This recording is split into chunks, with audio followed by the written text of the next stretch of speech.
आज आपको एक कहानी सुनाते हैं। किसी शहर में एक भोला सा लड़का रहता था। नाम भी उसका भोला था। एक बार उसने अपने शहर में एक नाटक देखा जिसमें कोई राजा बना था, कोई वजीर बना था, कोई पुलिस बना था, कोई सिपाही बना था, कोई मुजरिम था, कोई चोर था। लेकिन नाटक देखते देखते उसको यही लगा कि भाई इसमें सबसे अच्छा रोल राजा का है, तो राजा को देखना चाहिए।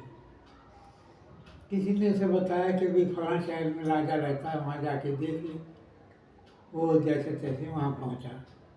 वहाँ पहुँचकर उसने किसी से पूछा, भाई राजा कहाँ रहता है। उसे बताया। उसने जो था राजा के महल की तरफ इशारा कर दिया और वो उस महल को ही हाथ जोड़ जोड़ कर प्रणाम करता जाए और देखता जाए। किसी ने बताया, भाई इसे प्रणाम करने का कोई फायदा नहीं है, अभी राजा बाहर आएगा, उसको देख लेना और उसको प्रणाम कर लेना। वो बेचारा खड़ा हो गया किनारे और देखने लगा। थोड़ी देर बाद राजा की सवारी निकली, पालकी में राजा निकला। कोई फूलों की बरसात कर रहा है राजा पे, कोई जयकारे लगा रहा है। देखता रहा बेचारा और बार बार राजा को नमस्कार करता जाए, मुड़ मुड़ के देखता जाए और नमस्कार करता जाए। राजा ने देखा कि ये सीधा साधा सा बच्चा या लड़का जो है ऐसा कर रहा है। वो उसने उसे बुलवाया और पास बुला के पूछा, भाई तेरा नाम क्या है। उसने कहा, मेरा नाम भोला है। कहाँ रहते हो। बोला, फलाना शहर में रहता हूँ। राजा को वो इतना अच्छा लगा कि उसने कहा, मेरे पास रहोगे। बोला, ना राजा साहब, कल को आप मुझे छोड़ के चले गए तो मैं तो फिर ऐसे का वैसे ही रह जाऊँगा और आपसे प्रेम हो जाएगा तो मैं उसमें दुखी होऊंगा। राजा ने कहा, नहीं, हम तुम्हें छोड़ के कहीं नहीं जाएंगे, तो हमारे साथ रहोगे। बोले, हाँ ठीक है, अगर आप ये ऐसा वादा करते तो ठीक है।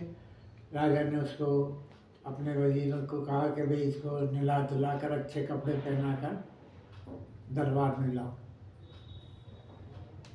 लड़का नहा धो के जब उसको अच्छे कपड़े देने लगे तो बोला, नहीं, मैं तो राजा की जो उतरन हो जो वो पहन लूँगा, मुझे इन अच्छे कपड़ों की ज़रूरत नहीं है। नहीं था। राजा को बताया। उसने कहा, भाई चलो, अब इसे पास रखा है तो जो ये कहता है वैसा करो, कोई बात नहीं। उन्होंने उसको राजा के कपड़े पहना दिए जो उतारे थे और दरबार में ले आए। राजा जब खाने का समय हुआ तो उसके लिए अलग से भोजन लाया गया। कहा, नहीं, मैं ये भोजन नहीं करूँगा, राजा का जो बचा कुचा हो थाली में मुझे तो वो दे दो, मैं तो वही उसी से अपना पेट भर लूँगा। उन्होंने जब ये बात राजा को बताई तो राजा बहुत खुश हुआ और उसने कहा, ठीक है, जैसा ही कहता है वैसा ही करो, कोई बात नहीं।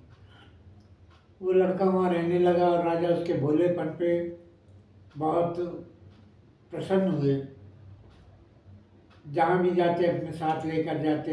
एक घोड़ा राजा के लिए तैयार होता है, एक उसके लिए तैयार करा जाता। बहुत से लोग उसे ही राजा समझ के जो है उसको प्रणाम कर देते। लेकिन वह तो भोला भाला था, उसमें कभी कोई अभिमान नहीं आया, कुछ नहीं आया और वो उसी भोलेपन से वहाँ रहने लगा।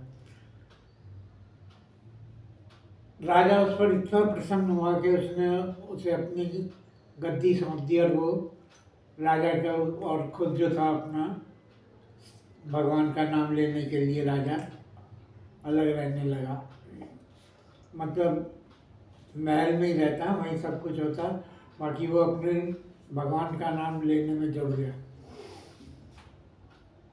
लड़का जब राजा बना तो उसने गरीबों को धन उधार देना शुरू कर दिया कि भाई धन ले जाओ, अपना काम करो और इसे वापस कर देना। लोगों ने उनसे पूछा कि भाई वापस कब करना है, कितने दिन के लिए। कि बोला, जब राजा मरे तब वापस कर देना।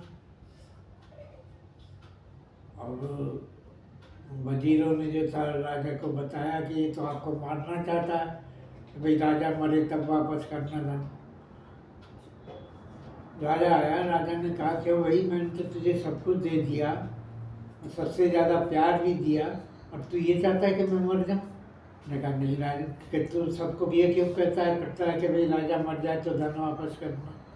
बोला इसीलिए कि वो लोग अपने खुदा से, अपने भगवान से, या जो भी उनका इष्ट हो, उससे जाकर कहेंगे कि हे प्रभु, राजा कभी ना मरे जो हमें धन मोड़ना पड़े, तो मैं तो आपकी आयु बढ़ाने के लिए वो कर रहा हूँ।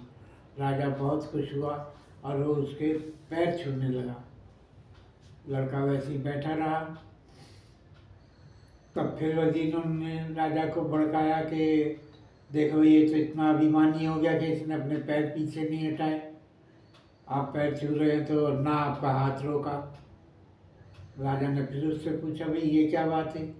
बोला, राजन, जब ये सब कुछ आपका ही है, ये शरीर भी आपका है, मैं भी आपका हूँ, तो मैं पैर पीछे हटाता तो ये पैर मेरे हो जाते, और आप मेरे पैर छूते, ये मुझे भी अच्छा नहीं लगता, क्योंकि मैं तो आपका ही हूँ और आप अपने ही पैर छुएं, तो इसमें क्या है, कोई बहुत बुराई नहीं है।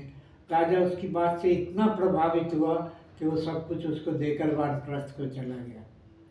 मतलब कहने का कि भोलापन भी जो है उन्नति में सहायक होता है, उन्नति होती है भोलेपन की। नमस्कार। लाइक और सब्सक्राइब ज़रूर कीजिए। धन्यवाद।